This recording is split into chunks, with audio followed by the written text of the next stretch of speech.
Okay, so today we'll go back into that Head First book.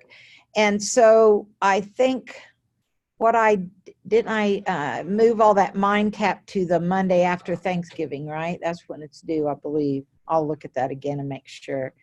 But you'll notice that I also changed that this assignment that I had given you yesterday. Oh, it doesn't show up that I put those new page numbers in there. Oh, I must have edited them in one place and saved them another.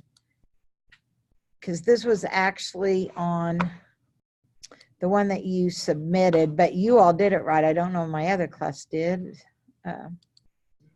Oops, let's go to where that, so I can get that open. I don't think I still have it open. No.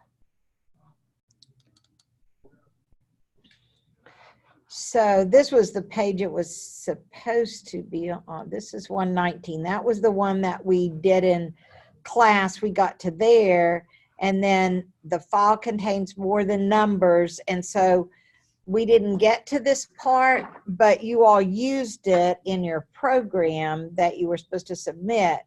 I know this was the file that Samuel was saying he couldn't find. So is that why you didn't run it? Anybody else have trouble finding this file? Okay. Now, we did talk about this part, because I remember we talked about the shredder. Yeah, and the split. And so that is the method that you were supposed to use for the test. And it shows you here, it uses jars, and it talks about a rock band. And this is how we're going to get started on arrays also. So this tells you, imagine you have a string containing several words assigned to a variable. Think of a variable as if it's a labeled jar. So rock band, here are all the members of the rock band, and they're all put down in a jar. Well, a string containing this variable is in the jar. And so that's what we had to do with that results text file, is we had to split those apart. And that's what they're doing here. Using a programming feature called multiple assignment, you can take the result from the cut performed by split and assign it to a collection of variables. Okay, so you'll notice that these are all separate variable names. But this is one variable name, rock band. They have a rock underscore band, remember, because you can't put a blank in a variable name. The dot says use the split method that belongs to rock band. So a dot in a variable, it's not a period, it's called a dot, and everything on the right of that period or that dot is a method that belongs to that variable. So it says take a variable and apply the split method to it.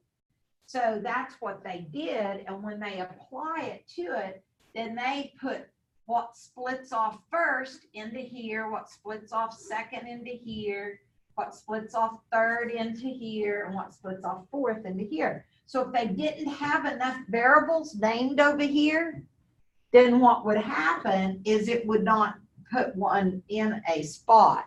So you have to be sure that you have the number of variables that is in your string where you want to split it. So does this make sense by seeing the picture? Do you guys understand what's happening here? Chase, you didn't turn yours in. Do you see what's going on in here?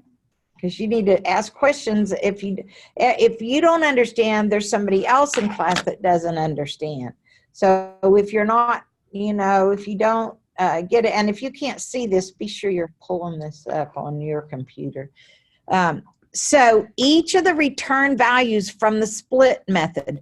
Now, Chase, how do I know that's not a variable name, that it's a method or a function? What tells me that this word split is a function? The parentheses.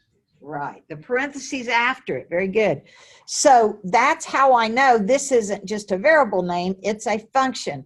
So looks like you can use multiple assignment and split to extract the scores from the results.txt file. So that's what you did in your program that you submitted to me, was they gave you all of this. Then you were supposed to write the extra code required to take advantage of the split method and multiple assignment in order to create variables called name and score. Now, why do we only need 2 variables for this instead of 4 like they did in Rock Band? Why do we only need name and score?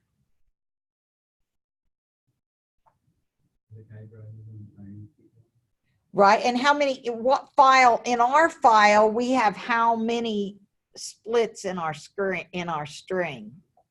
Like this results file, let me get it open here. Okay, so this results file, here's the one that okay. This is what it looks like. So in our string here, our string doesn't have 4 splits, right? It has how many? There's only 1 split between the name and the score, right? So in this program, we don't need 4 variables. We only need 2, because when we split, okay, we initialized highest score to 0. Then we're opening the results file. Then we're using a for loop that says for line in result F. So that's saying in this variable called result F, I want to put each line into this variable called line. And then it says if float line is greater than highest score.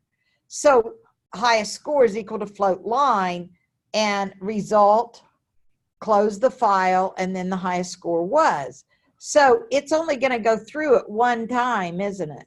It's no kind of loop or anything there. Then okay, so it says to split it and use them to complete the program. So here is what you had to add, a for loop, and then you had to add, or actually the for loop was up there. You had to add a line split, and the only value that can be float is score. Can name be a float? No, because it's a string, right? So that's why they had to split it out, because if you try to run it, let me get that program open. If you try to run it, and that one's on, I think page 125 was the one. Okay, so here's the program that you were supposed to submit to me, and some of you submitted the program, but you didn't run it.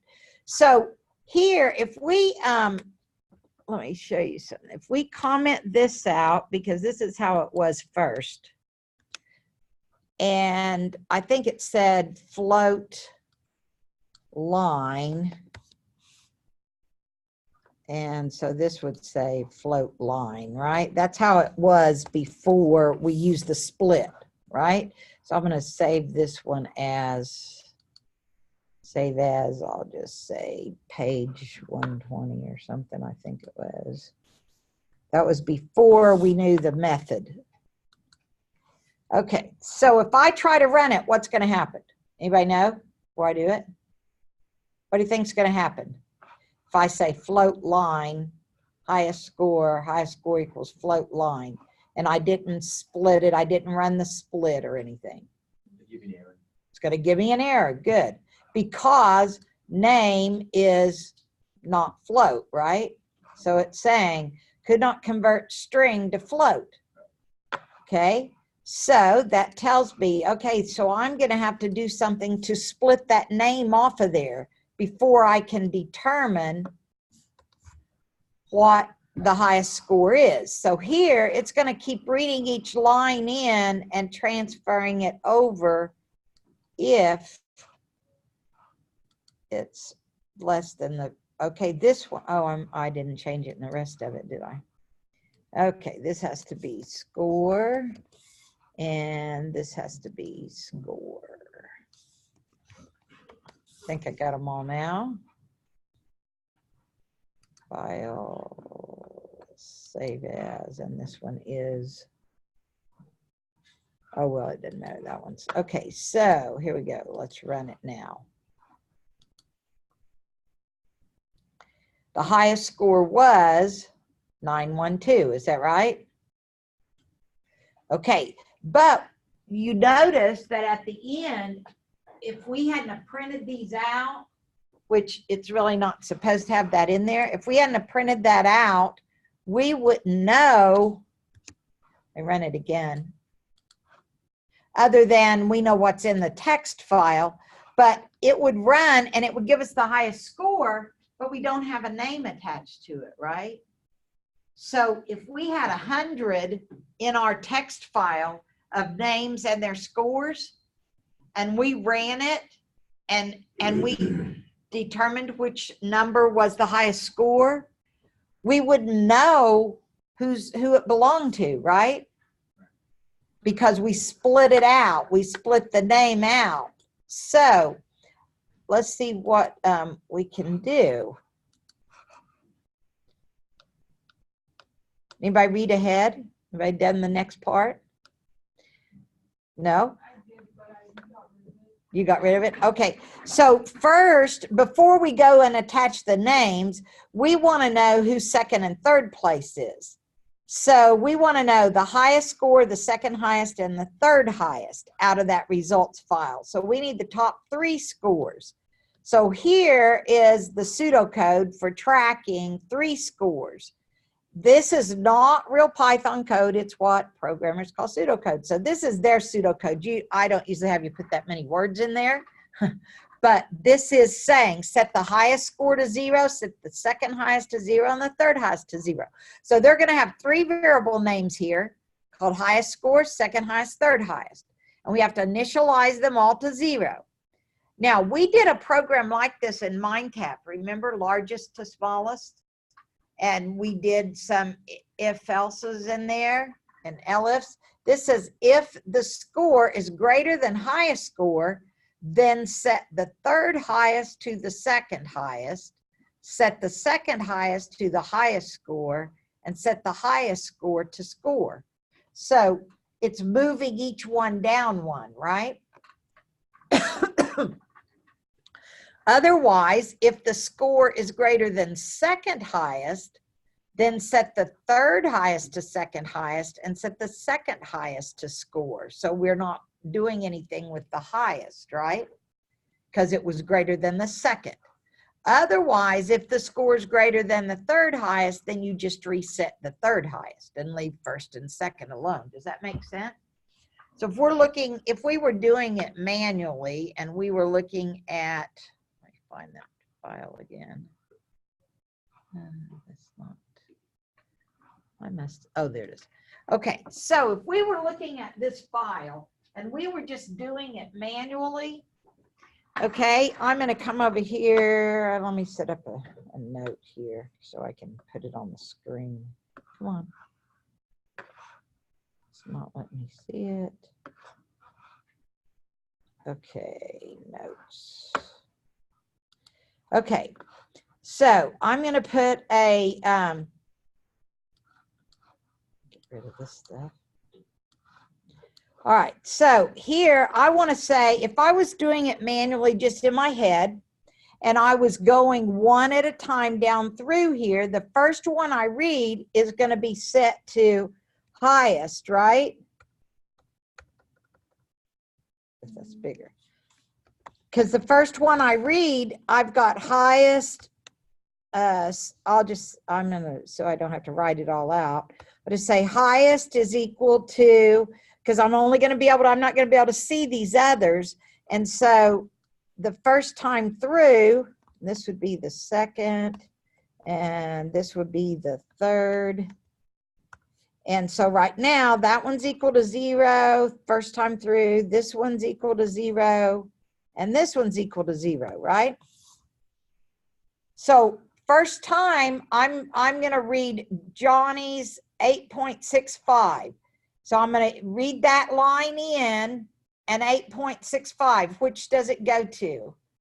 If I'm just looking at it, I'm going to put it as the highest score because that's the only score I know right now, right? So it's the highest. It's higher than zeros. So the first time through, it's going to put that, 8.65 here.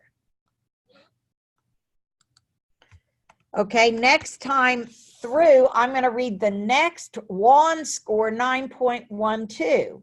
So I notice that it's higher than the highest score. So I'm going to move the highest score down to the second highest. So it'll go 8.65, and this becomes 9.12, right?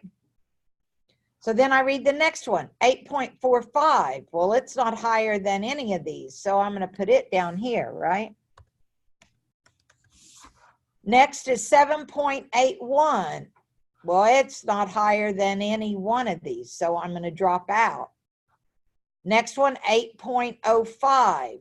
It's still not higher than any of these. 7.21. Not higher than any of these. 8.31, not higher. So the first three are actually almost in the right order, except for the second one needs shifted up, right? So that's what my program has to do, and that's what this logic will do. So now I've got to put it in Python. So I come down here. It's called ordering the data within a program is known as sorting. Well, actually in Python, just like there's a split method, there's a sort method. And what that does is it automatically sorts that code. So here's highest score, second highest, third highest. Here's the unsorted data. And if I sort it, it will automatically put them in numeric from highest to lowest.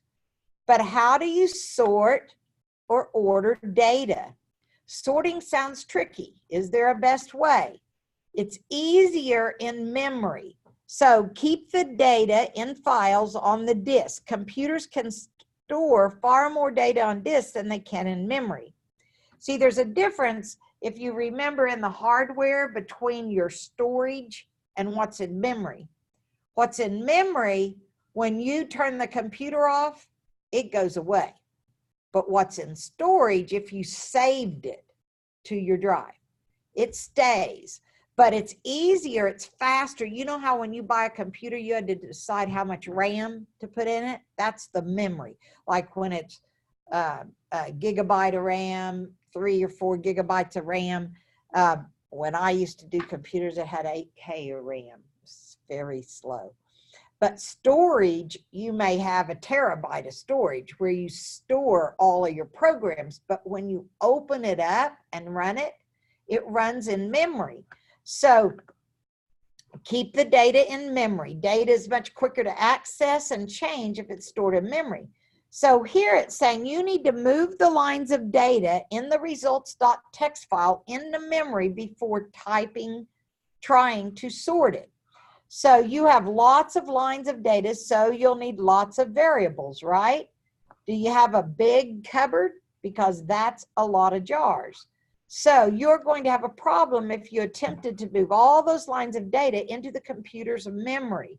So what type of problem do you think you'll have? Well, you know, you have to determine which variables you need and how many variables you need. You can't use a separate variable for each line of data. So here's the data in the file, that the way that it starts out, but it's not really the first, second, and third. So how do you know, if you hadn't looked at that results.txt file, how many variables you're going to need? You'll need lots of variables, but you don't really know how many. So we know that we want first, second, and third. But what if there were 4 scores in the file, or 5, even worse? What if there were 10,000 scores? You'd soon run out of variable names and possibly memory in your computer, not to mention the wear and tear on your fingers of typing them in. So, well, as the as are done. Well, the A's are done, and that's the first volume of all the entries from the Encyclopedia Galactica stored in memory. Time to tackle the B's, then the C's, then the D's, then the E's. So you can see, if you had 10,000 scores, you'd have to have 10,000 variable names, right? You'd have to have a variable name for every one of those scores. Well, sometimes you need to deal with a whole bundle of data all at once. So to do that, most languages give you the array. And what does Python call an array? List. Very good. It calls it a list, but it's the same thing. It's a synonymous term to array, okay?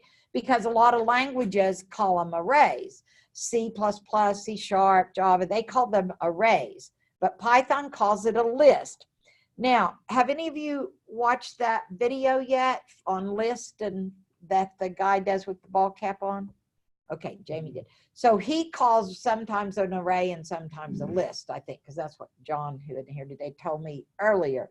So that should have been your first introduction. If you had have done that before class, this would make more sense. So you need to be sure and do that, and especially before you go into MindTap. And then MindTap, the chapter, will talk about it also. But I think this is a very good introduction and shows you pictures. So far, you've used variables to store only a single piece of data. But sometimes you want to refer to a whole bunch of data all at once. For that, you need a type of variable called the array. An array is a collection variable or data structure. It's designed to group a whole bunch of data items together in one place and give them a name. So think of an array as a data train.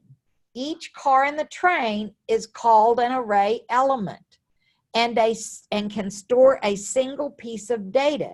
If you want to store a number in one element and a string in another, you can. So here comes the data train. So this is the name of it, of the train, or the array, or the list. And then each, however many elements, it's unlimited that you can have at the following it in the cars of the train. So you might think that as you are storing all that data in an array, you still might need variables for each of the items it stores. But this is not the case. An array is itself just another variable, and you can give it its own variable name. So here, my array, and it has a 7 in it, a 24, which is a string. How do I know 24 here is a string? What makes it different than 7? The quotes, I know what you mean. Yeah, the quotes. And so each one of these are strings, but the first one is a 7. So that means we could actually do a calculation using that 7. But you notice the name of the whole train is called my array. And each one of these are members or elements of that array. So even though an array contains a whole bunch of data items, the array itself is a single variable which just so happens to contain a collection of data. Once your data is in an array, you can treat the array just like any other variable. So how do you use arrays? Okay, Python gives you arrays with list. So an array, if, for example, in Python, most programmers think array when they are actually using a Python list. For our purposes, think of Python list and arrays as the essentially same thing. You create an array in Python like this. You notice that there are square brackets, not parentheses. That's what tells it that it's an array.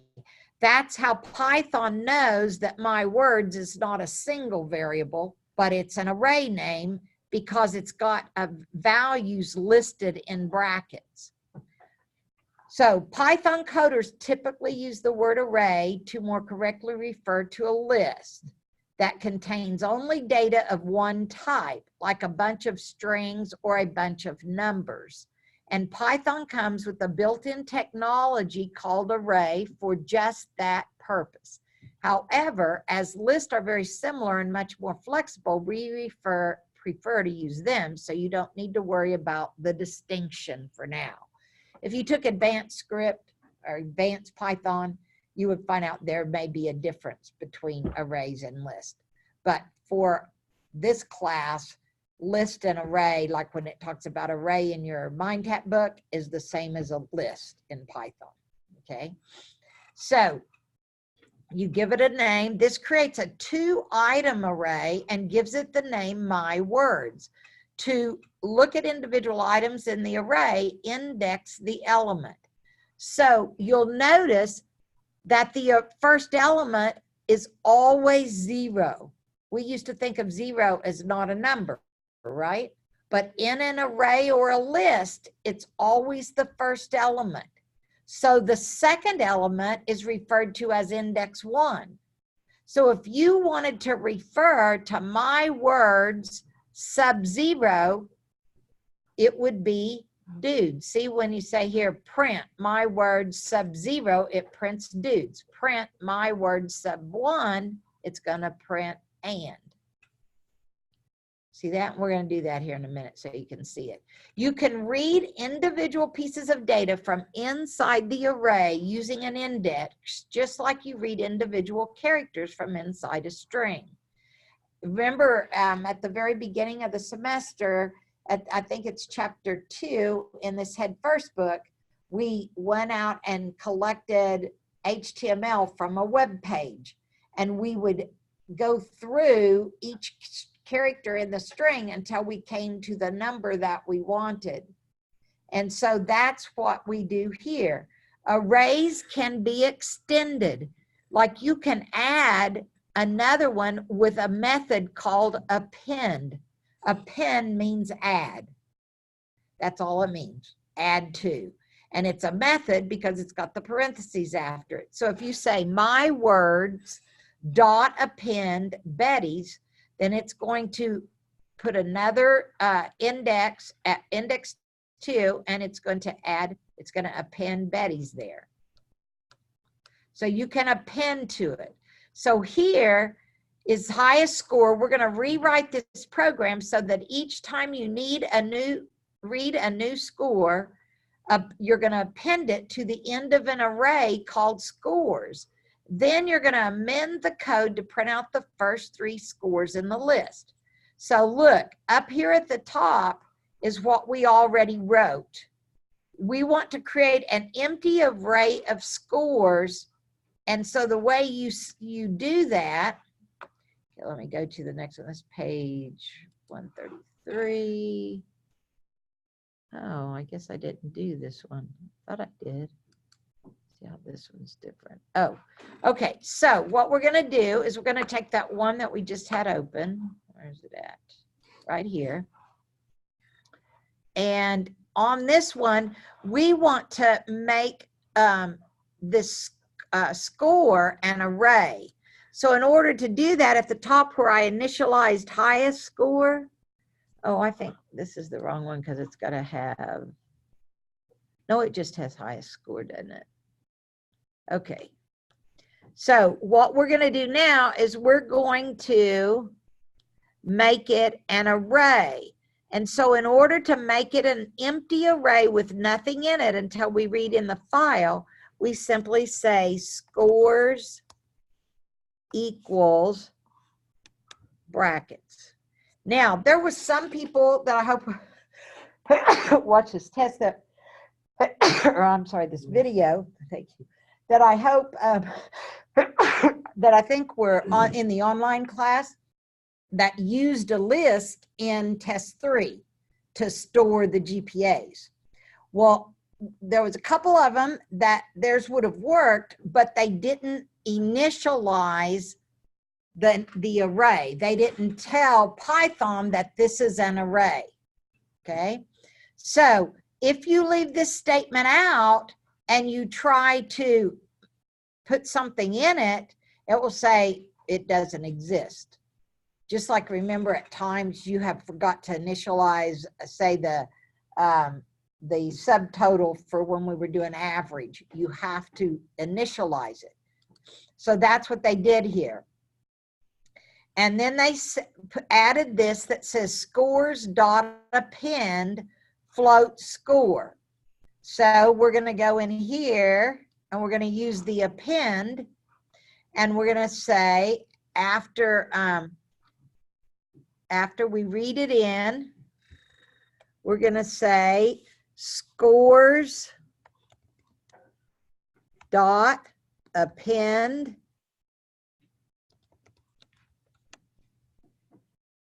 equals, what was it? It equals score, float score, right?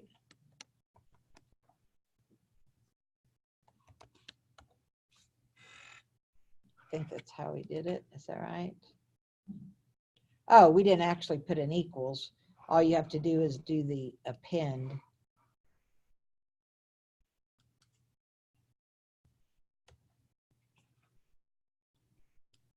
And so that's what actually goes inside.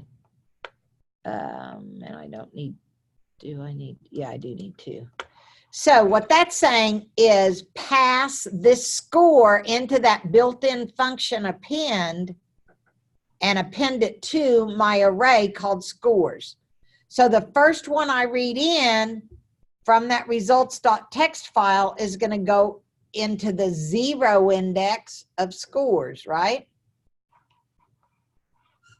Okay, so let's see if that, and then at the bottom, we're going to print out the top scores. I'll show you what happens. Does anybody know what happens? Does it really print out the top 3 scores? Anybody run it? Print the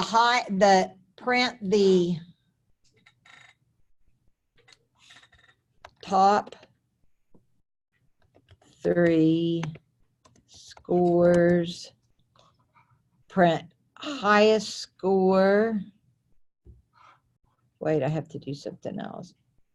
Print the top, okay, print scores sub-0. Okay, let me go back. So this one, let me make sure I save this different file. Oops. File, save as, and this one is page 133, I think. Okay, so top 3 scores. So instead of printing highest score here, I've got to print the first score in the array. So if I say print scores, bracket 0, then it's going to print score 1, and then I'm going to print position 1, and what's the last one that I need to print? It's index what? Third one down is what? That's right, it's 2. So let's see what happens.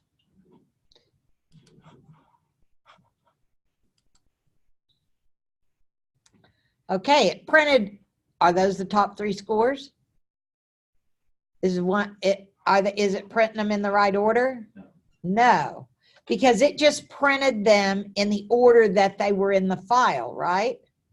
That's how the results file was. It was listed that way. And I guess I closed it out. So if we look at that results file again, let me open it.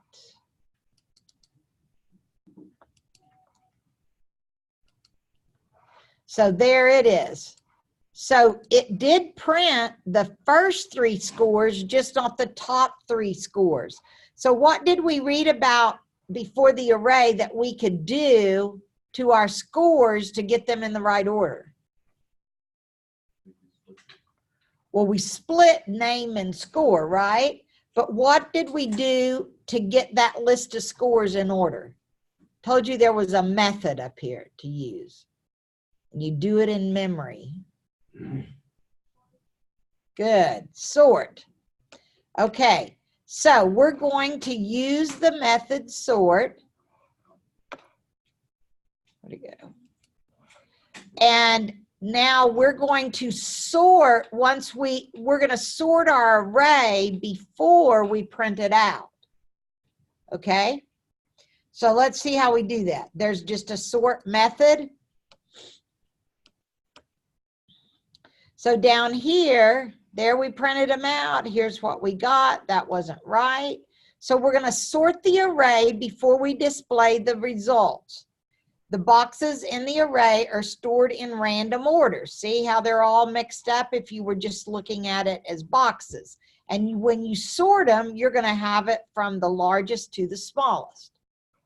Okay, so that looks complicated. Aren't we doing all this to make the code simpler and easier to maintain? I wonder if the array has any built-in methods. Here are all the built-in methods that you can use. It isn't actually all of them, but these are the ones that we'll be using. There's a sort, there's a reverse, there's a remove. You can remove an element. You can pop, which means bring it to the front.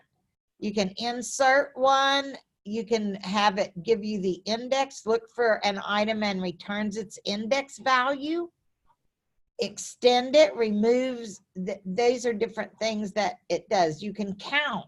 You can have this method to count how many elements are in the array. All right, so it shows you which of the definitions or what the method does goes with the method name. So see, count tells you how many times a value is in the array. Then it shows you extend adds a list of items to an array. Removes and returns the first array item. So those are the things that you can do, but we're right now just interested in the sort, right?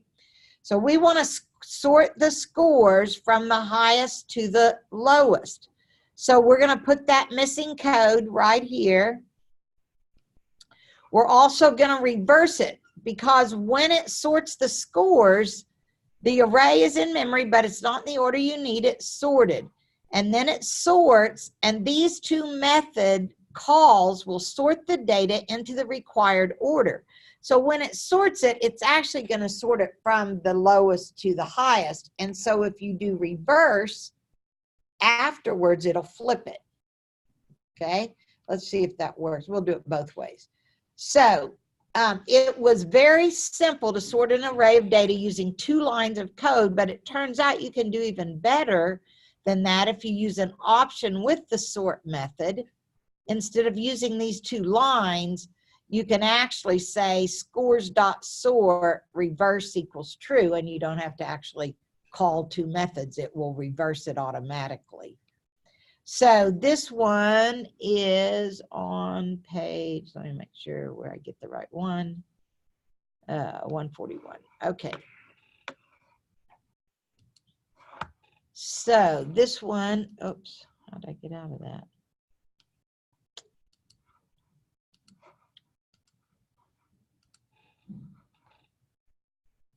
Oh, that's one that I must have done. This is supposed to be, let's see if this one works. I may have to go back to the one that says me. Oops, it didn't open. Did it? Nope, that one doesn't have sort in it, does it? Okay, let's just try what our last one was. Is this the right one that worked? Yeah. Okay, so now we're going to put right where it told us in the book to put it. It says to put scores.sort and scores.reverse right before we print, right? Okay, so right before we print, after we close the file, we've got our array. So we're going to say take our array scores dot sort it and then reverse it. Well, let's just do it this way and see, and so you can see what sort does. Oh wait, I'm going to save this. Save as.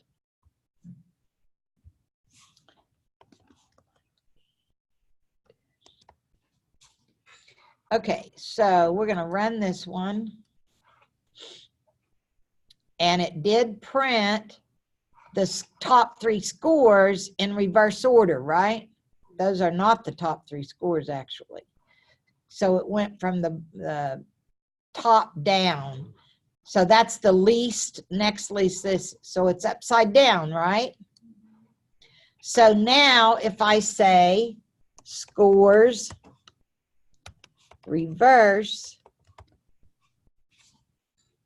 oops, I forgot my dot. It won't work without the dot. And I put my parentheses wrong, didn't I? The parentheses go after.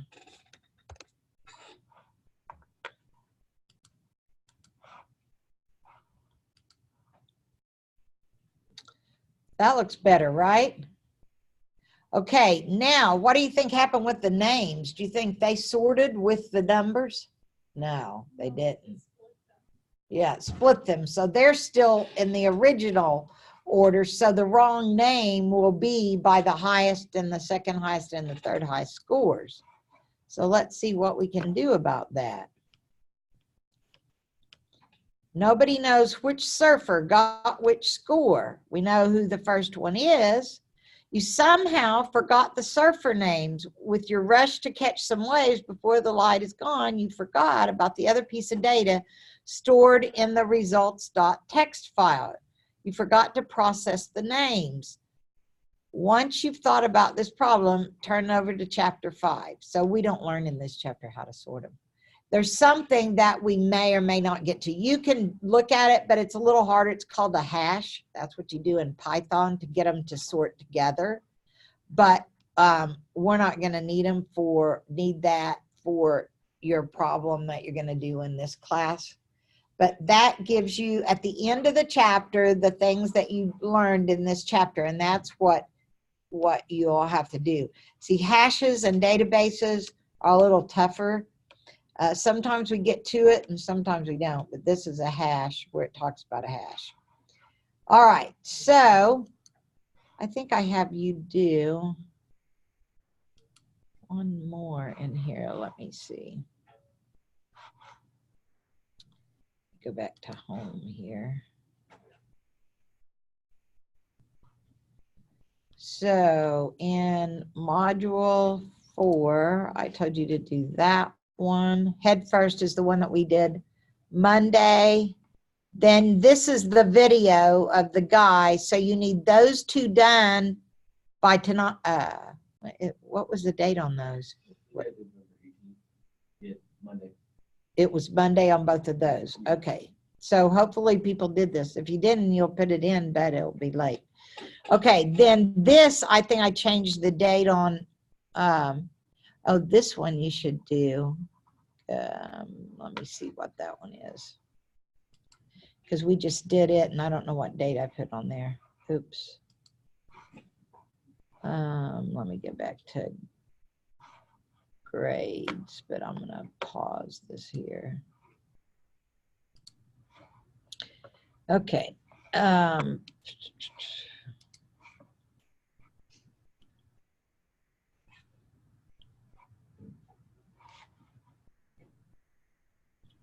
What a merger. I don't know what that's talking about. And it won't let me get out, huh? What? I have no idea what that's doing. Let's see, it's not going to let me go in there, I guess, until I look at it.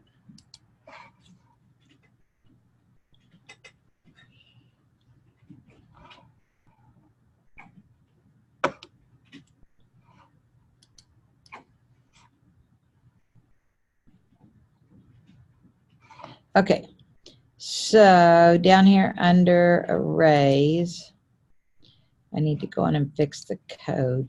Yeah, now the test says that it's due December 9th. Oh, that's not even that's the Monday after. That wasn't supposed to be it. It's supposed to be Thanksgiving. I mean, the Monday after Thanksgiving.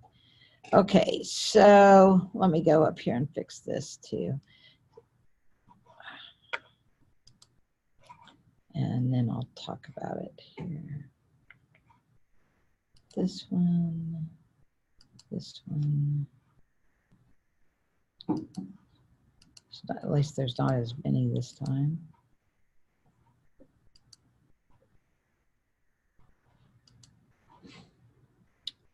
There we go. And we don't do this one either. We don't do the parallel arrays. I just have you do these two.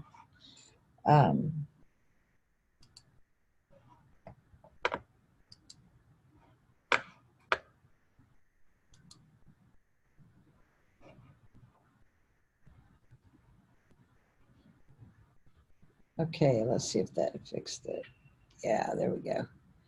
Okay, these won't be due until the 9th, but the test actually should have, let me go back here. You need to do the Unit 6 test.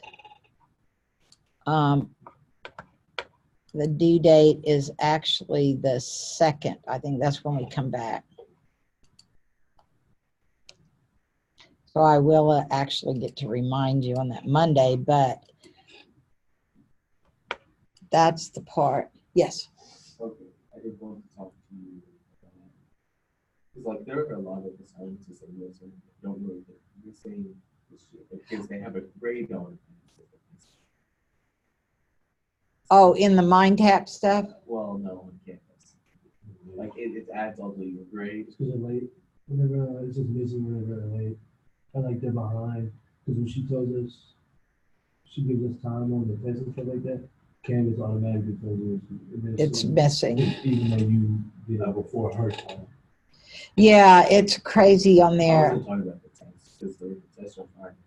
Just say it later. But I'm talking about the yeah, it's the way Canvas does it. Because if it's late when you submitted the assignment, it's going to say missing. Because that's what it goes by, that due date. And so if I go ahead and go in there and give you credit, you should be all right. But I'll look at all those. All right, so let's look at arrays in here the way the first portion of it. Because now this is the part that hopefully if you watch the video of the guy with the ball cap, that will help you. And then what we just did, so this should not be your first introduction to arrays, and because sometimes MindTap's a little harder because it's generic. So generic, it will work with any language. Storing data in arrays, an array is a series or list of values in computer memory. And so that's what we just did with those scores, is we put them in memory. The arrays discussed in this chapter are what's called single-dimensional arrays, which are similar to lists. Arrays with multiple dimensions are covered in Chapter 8, which we don't have a Chapter 8 in our book. You may see it, but we don't use the comprehensive version of the book. So we will not be talking about multiple dimensions, okay? So each of these real-life arrays helps you organize objects or information. You could store all your papers or receipts in one huge cardboard box, or find courses if they were printed randomly in one large book. However, using an organized storage and display system makes your life easier in each case. Similarly, an array provides an organized storage and display system for a program's data. So here's how arrays occupy computer memory. Each one is called an element. So we just learned that, right? In head first. But then you can indicate the number of elements an array will hold with the size of the array. Now remember, an array starts with an index number what? What's the first index number in an array? 0. So if I said that an array had 5 elements, it would be 0 through 4, right? So sometimes that's a little confusing because the size of the array is not the highest number of the index, right? Everybody follow? Because 0 is actually an element. So you need to remember that. For example, you might declare an uninitialized 3-element numeric array named prices and an uninitialized string array of 10 employee names as follows. So you could say this one, which in Python, we don't have to put num or string in front of it. We just would say prices sub 3 or employees sub 10, employee names. But in most languages, you do have to tell the data type. So when naming arrays, programmers follow the same rules as when naming variables. That is, array names must start with a letter and contain no embedded spaces. Additionally, many programmers observe one of the following conventions when naming arrays to make it more obvious than the name represents a group of items. So arrays are often named using a plural noun. Just like we did in scores, right? We didn't say score, we said scores because it was going to hold more than one. Arrays are often named by adding a final word that implies a group, such as you could say price list or price table or price array, right? So you could name it whatever made more sense to you. Each array element is differentiated from the other with a unique, sometimes it's called a subscript in some languages. It's also called an index. So in our Head First book, it was calling it an index, right? Because that's related to Python. But some languages will refer to that index as a subscript. So those two terms are synonymous. They're generic terms for all languages. So, for example, a 5-element array uses subscripts or indices 0 through 4, and a 10-element array uses subscripts 0 through 9. So in all languages, subscript values must be sequential integers. They must be whole numbers. You can't use a float number as an index or subscript. It has to be an integer. So modern languages such as Visual Basic, Java, C++, and C#, the first array element is accessed using subscript 0, and this book follows that convention. So many newer programming languages also use the square bracket, which is what we will be using. After you declare an array, which is what we did when we said scores equals brackets, that was declaring an empty array. Providing array values sometimes is called populating the array. The following code shows a 3-element array declaration followed by 3 separate elements that populate the array.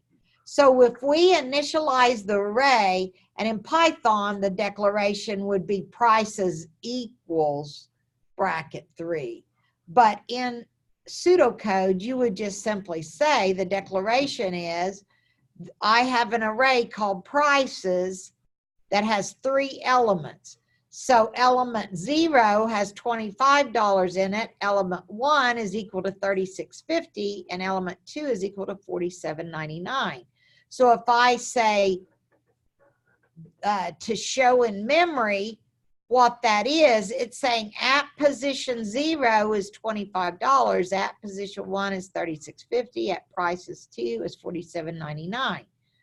And if you set your array to be 3 and you try to say prices sub 3, it will say your array is out of range. That's the error you'll get. So when programmers refer to array element prices sub 0, they say prices sub 0 is simply prices 0. If appropriate, you can declare and initialize array elements in one statement. Most programming languages use a statement similar to the following to declare a 3-element array and assign a list of values to it. So you can also do it this way instead of having to say initialize each step, each array element. You can do it at the same time like this, and it'll put them in the order that you list them here. So number test score equals 0, age. If you want to declare one or more single variables in one or more arrays of the same data type, In the same statement, you can achieve better clarity by using notation such as curly braces. So here it's saying departments has 4 elements, and it's saying the first one, put these in, but that's really not correct. You can't do that in Python that way. So sometimes you can initialize the array with values, but we're going to learn to read a file into an array just like we did in Head First. We took the results text, remember, and we read each score into an array from that file. We didn't initialize it like this, right? We used a for loop, and we read each line from the file, split it apart, and then the score part we appended to the array scores, right? So they didn't get to that part yet. Okay, so here's where she goes over understanding arrays and storing data in arrays. So she says, in an array, each element has the same data type. Doesn't have to, right? Oh, it says true.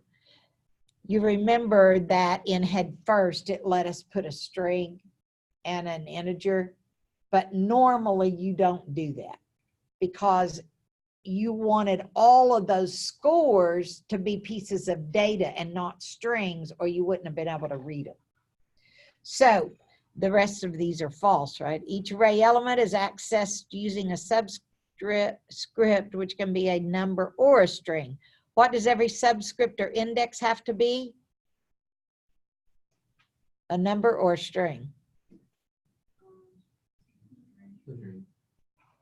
The subscript or the index? Oh, it has to be a number. Has to be a number, right? Because it has to be 0, 1, 2, 3, right? It can't be a string. That's right. So array elements always occupy adjacent memory locations. That's false. You know, they can be stored in different places as long as your index is. Oh, they'd had 2 trues and a lie. I thought it was always 1, huh? Okay, adjacent means next to each other. So in this picture up here, where it showed us the grid, if we say 0, 1, 2, it's saying that they have to be next to each other, which that is true. They have to be adjacent memory locations. So if you could say prices sub 10, and there's still got to be all these others in between. There's got to be something in there.